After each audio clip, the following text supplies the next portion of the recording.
कहा जा रहा है कि कोरोना की दूसरी लहर जाते जाते ही जाएगी और तीसरी लहर आते आते ही आएगी। यानी जुलाई अगस्त तक दूसरी लहर विदा हो सकती है और तीसरी लहर अगर आई तो अक्टूबर में दस्तक दे सकती है। तो इस जाते जाते और आते आते के बीच हमारे पास है 90 से 120 दिन की तैयारी के लिए दिन। इस दौरान देश की 60 से 70% जनता को टीका लगाना सबसे बड़ी चुनौती है और जरूरी भी। ऑक्सीजन से लेकर वेंटिलेटर और जरूरी दवा का भंडारण करना और वितरण की व्यवस्था करना दूसरे नंबर पर आता है। ये सब कैसे होगा, बता रहे हैं हमारे वरिष्ठ सहयोगी विजय विद्रोही। कुल मिलाकर हम ये मान कर चल रहे हैं कि देश में कोरोना की तीसरी लहर आएगी ही आएगी, तो उसी हिसाब से सारी तैयारियां भी हमें करनी है।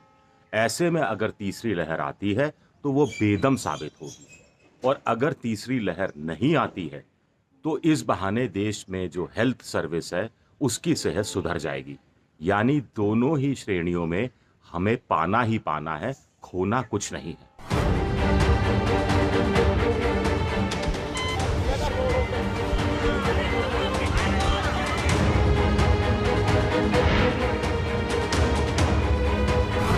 आइए कोरोना के खिलाफ लड़ाई का टाइम टेबल बनाते हैं। भारत में इस समय टीकाकरण की जो रफ्तार है उसे देखते हुए कहा जा सकता है कि 31 मई तक करीब 20 करोड़ लोगों को टीका लग चुका होगा। हमारे देश में 18 प्लस नागरिक कुल मिलाकर 100 करोड़ के लगभग हैं। यानी 1 जुलाई को हमारे पास करीब 80 करोड़ लोगों को टीका लगाने का लक्ष्य होगा और इसके लिए हमारे पास होंगे 3 से 4 महीने, यानी 90 से लेकर 120 दिन। देश में कोरोना की पहली लहर की पीक पिछले साल 17 सितंबर को आई थी और उसके करीब 5 महीने बाद दूसरी लहर ने दस्तक दी थी। अब अगर हम ये मानकर चलें कि देश में दूसरी लहर की पीक मध्य मई तक आ गई तो 5 महीने बाद यानी अक्टूबर में तीसरी लहर दस्तक दे सकती है। यानी हमारे पास जून, जुलाई, अगस्त, सितंबर 4 महीने ही बचते हैं।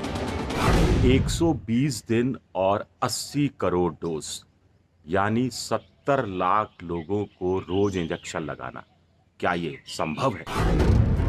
हमारे देश में पिछले एक हफ्ते में टीकाकरण की रफ्तार बेहद कमजोर पड़ी है।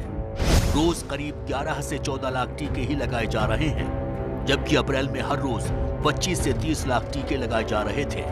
6 अप्रैल को देश में 42 लाख टीके लगाए गए थे। देश में टीकाकरण केंद्रों की संख्या 70,000 के आसपास है और जानकारों का कहना है कि हमारे पास 70 से 80 लाख लोगों को टीका लगाने की क्षमता है। लेकिन इसके लिए जरूरी है कि इतने टीके उपलब्ध भी होने चाहिए। पहले हमारा था कि हर्ड इम्यूनिटी डेवलप करने के लिए जो है नेचुरल इम्यूनिटी के साथ साथ जो है वैक्सीन अगर लगा दें तो एक अच्छा खासा पूल को हम कवर कर लेंगे। इसके लिए जो है इतनी जल्दी नहीं है कि 70 करोड़ लगा दें तो हमें जो है उससे जो है जल्दी थर्ड वेव को रोक लेंगे। जितनी डिमांड है उतनी सप्लाई नहीं हो पा रही है। जून में देश को कोविशील्ड 7 करोड़ और कोवैक्सीन करीब 2 करोड़ और करीब 30 लाख स्पुतनिक 5 टीका उपलब्ध होगा। यानी हर रोज 27-28 लाख लोगों को टीका लगाया जा सकेगा। जुलाई में 10 करोड़ कोविशील्ड, 5.5 करोड़ कोवैक्सीन और 1.25 करोड़ स्पुतनिक 5 टीका होगा, यानी करीब 17 करोड़ टीका, यानी 55 लाख लोगों को रोज टीका लगाया जा सकेगा। अगस्त में 30 करोड़ टीके और सितंबर में भी 30 करोड़ टीके होंगे, ऐसा दावा सरकार की तरफ से किया गया है। इस हिसाब से देखा जाए तो हम अगस्त सितंबर में हर रोज 1 करोड़ टीका लगाने की स्थिति में आ जाएंगे। लेकिन कुछ व्यवहारिक दिक्कतों की तरफ सरकार का ध्यान दिलाना जरूरी है। 18 से 45 साल आयु वर्ग के लिए रजिस्ट्रेशन करना अनिवार्य कर दिया है। गांव में कोविन ऐप में रजिस्ट्रेशन करने का मतलब है जैसे कि आपकी लॉटरी खुल गई हो, जैसे कि कौन बनेगा करोड़पति में फास्टेस्ट फिंगर फर्स्ट में आप फर्स्ट आ गए। तीसरी लहर से बचना है तो गांवों में बड़ी तेजी से 18 प्लस का टीकाकरण होना है। लेकिन देखा गया है कि कोविन ऐप में रजिस्ट्रेशन करने में दिक्कतें आ रही हैं। देश में करीब 6.5 लाख गांव हैं, लेकिन 43,000 से ज्यादा में इंटरनेट सुविधा नहीं है। स्मार्टफोन की पहुंच 28% आबादी तक ही है। 30 करोड़ मोबाइल गांव में बेसिक हैं, जिन पर कोविन ऐप लोड नहीं हो सकता। ये ऐप सिर्फ अंग्रेजी में है। हमारे यहाँ डिजिटल लिटरेसी यानी डिजिटल ज्ञान की पहुंच 59% ग्रामीण इलाकों में ही है। इसके अलावा एक मोबाइल नंबर से 4 लोग ही रजिस्टर हो सकते हैं, जबकि गांवों में परिवार आमतौर पर इससे बड़ा होता है। सरकार ने कॉमन सर्विस सेंटर भी खोल रखे हैं। इनकी संख्या देश में 3 लाख से ज्यादा है, लेकिन लॉकडाउन और जनता कर्फ्यू के चलते 50 से 60 हजार ही इस समय खुले हैं। ऐसे में सवाल उठता है कि जब गांव में 45 साल तक के युवा रजिस्टर ही नहीं हो पाएंगे तो टीका कहां से लगा पाएंगे। किसी भी चीज़ पे ब्लाइंडली हम विश्वास नहीं करते हैं, ओपन माइंडेड होते हैं, तो इसलिए रजिस्ट्रेशन तो जरूरी है। अगर कोविन ऐप से ऐसी प्रॉब्लम आ रही है तो गवर्नमेंट को करना चाहिए कि ऑनलाइन वहाँ पे एट द साइट रजिस्ट्रेशन या उसकी व्यवस्था। उसमें प्रॉब्लम ये होती है कि अननेसेसरली वहाँ पे भीड़ बढ़ जाती है। भीड़ बढ़ेगी तो फिर ट्रांसमिशन होने के चांसेस हो जाते हैं। भारत सरकार का कहना है कि टीके की सप्लाई में इजाफा होने पर रजिस्ट्रेशन की शर्त में ढील दी जा सकती है और वॉक इन वैक्सीनेशन हो सकता है, लेकिन इसमें समय लगने वाला है, जिसकी हमारे पास कमी है। कुछ राज्यों ने स्वयंसेवी संगठनों का सहयोग मांगा है, जो ग्रामीण इलाकों में रजिस्ट्रेशन का काम कर रहे हैं। कुछ गांवों में स्कूली बच्चों ने ये जिम्मा संभाला है। महाराष्ट्र में आदिवासी इलाकों में ऑफलाइन रजिस्ट्रेशन हो रहा है और टीका लगने के बाद सरकारी कर्मचारी सारी जानकारी ऑनलाइन भर देते हैं। झारखंड और छत्तीसगढ़ सरकारों में गांव के स्तर पर हेल्प डेस्क गठित किए गए हैं, जहां रजिस्ट्रेशन किया जा रहा है। छत्तीसगढ़ सरकार ने तो खुद का सीजे टीका नाम से नया ऐप ही बना डाला है। इस बीच शहर के लोग गांवों के टीकाकरण केंद्रों में स्लॉट बुक करवा रहे हैं। तीसरी लहर से बचना है तो वेंटिलेटर और ऑक्सीजन की कमी को दूर करना है। एक खास बात वेंटिलेटर को लेकर है, जो खुद वेंटिलेटर पर है, तो वेंटिलेटर को वेंटिलेटर से निकालना बेहद जरूरी है, खास तौर से जब तीसरी लहर दस्तक दे सकती है। इस बात की आशंका हर कोई जता रहा है। भारत में कोरोना काल से पहले करीब 47,500 वेंटिलेटर हुआ करते थे। कोरोना काल में पीएम केयर फंड से 58,000 वेंटिलेटर्स खरीदे गए। इस पर 2,300 करोड़ रुपए खर्च किए गए। कायदे से इससे राहत मिलनी चाहिए थी, लेकिन दूसरी लहर के दौरान राज्यों में वेंटिलेटर्स की कमी, खराब वेंटिलेटर्स, डिब्बों में बंद वेंटिलेटर्स फिट करने वालों का नदारद होना जैसी खबरें आनी शुरू हो गई। राज्यों ने केंद्र सरकार पर खराब वेंटिलेटर्स भेजने के आरोप लगाए, तो केंद्र ने राज्यों पर उनको संभाल कर नहीं रखने के आरोप लगाए। वाइस चांसलर सीगे डॉक्टर राज बहादुर, उन्होंने बकायदा ਜਿਹੜੀ ਉਹਦਾ ਬਿਆਨ ਛਪਿਆ ਤੇ ਜਿਹੜੇ ਵੈਂਟੀਲੇਟਰ ਸੈਂਟਰ ਵੱਲੋਂ ਸਪਲਾਈ ਕੀਤੇ ਗਏ ਸੀ ਉਹਨਾਂ ਦੀ ਜਿਹੜੀ ਕੁਆਲਿਟੀ ਹੈ ਤੇ ਉਹ ਬਹੁਤ ਮਾੜੀ ਸੀ। ਪਲੱਸ ਉਹਨਾਂ 'ਚ ਬਹੁਤ ਸਾਰੇ ਜਿਹੜੇ ਸੀਗੇ ਉਹ ਡਿਫੈਕਟਿਵ ਪਾਏ ਗਏ ਨੇ, ਜਿਹੜਾ ਕਿ ਸਾਡੇ ਲਈ ਬੜੀ ਇੱਕ ਚਿੰਤਾ ਦਾ ਵਿਸ਼ਾ ਹੈ। ਤੇ ਪਰ ਲੇਕਿਨ ਖਾਸ ਕਰਕੇ ਮੈਂ ਇਹ ਗੱਲ ਜ਼ਰੂਰ ਕਹੂੰਗਾ ਮੋਦੀ ਸਾਹਿਬ ਨੂੰ ਕਿ ਜਿਹੜੀ ਵੀ ਕੰਪਨੀ ਦੇ ਵੈਂਟੀਲੇਟਰ ਸਪਲਾਈ ਕੀਤੇ ਨੇ उस कंपनी ने बकायदा जी प्रॉपर इंक्वायरी करा के उसके खिलाफ कार्रवाई जरूर होनी चाहिए। कर्नाटक में पीएम केयर से 2,000 वेंटिलेटर्स भेजे गए, लेकिन 1,600 या तो खराब निकले या फिर उन्हें डिब्बों से निकालकर चालू नहीं किया गया। राजस्थान में 1,900 वेंटिलेटर्स भेजे गए, लेकिन इसमें से 1,400 का यही हाल रहा। ऐसी ही शिकायतें बिहार, बंगाल, यूपी, महाराष्ट्र से आईं।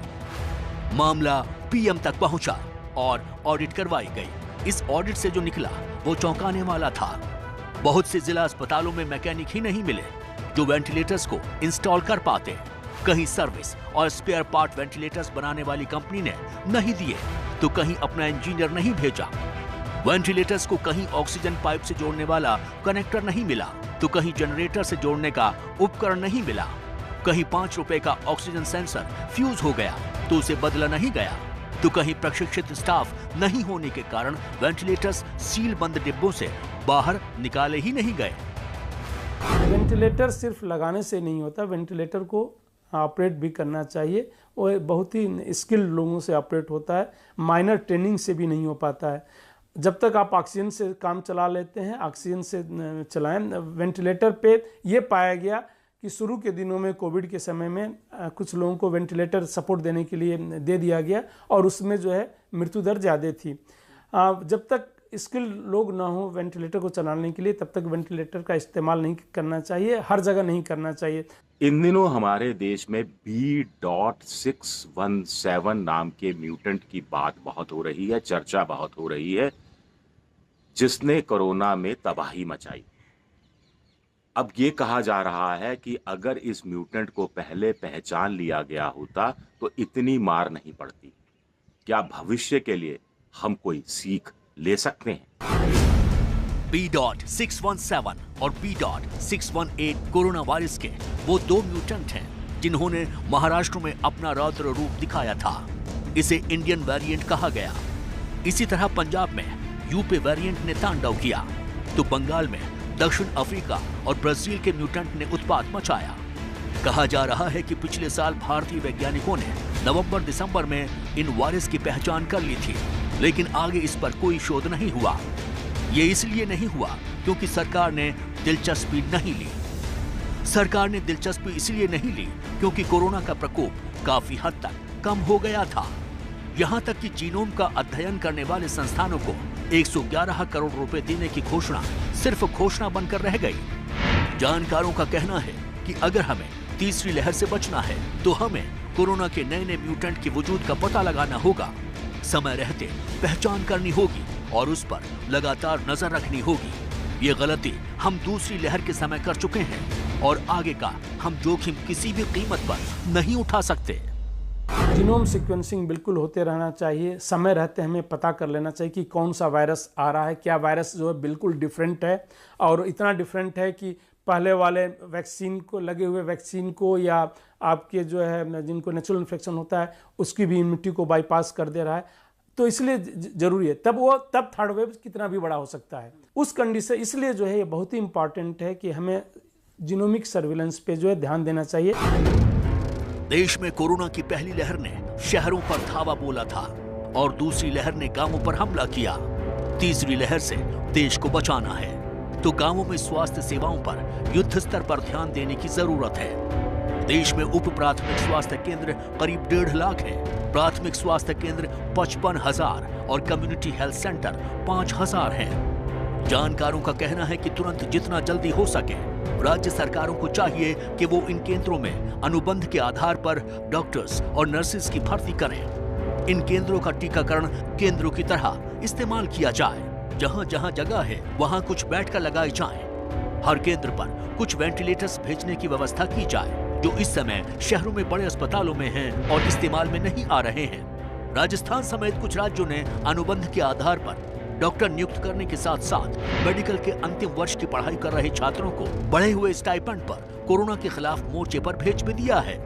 प्राइमरी लेवल को हमें हमेशा स्ट्रेंथन करना चाहिए, उससे जो है सेकेंडरी और टर्सरी लेवल पे भीड़ कम हो जाएगी, प्लस लोगों को अननेसेसरी वहाँ जाने की जरूरत नहीं पड़ेगी। मैं करंट इसमें कोविड में बात करूँ, अगर हम उनको वहीं पे मैनेज कर लें तो अननेसेसरी वो ट्रैवल नहीं करेंगे, हॉस्पिटल्स में नहीं जाएंगे।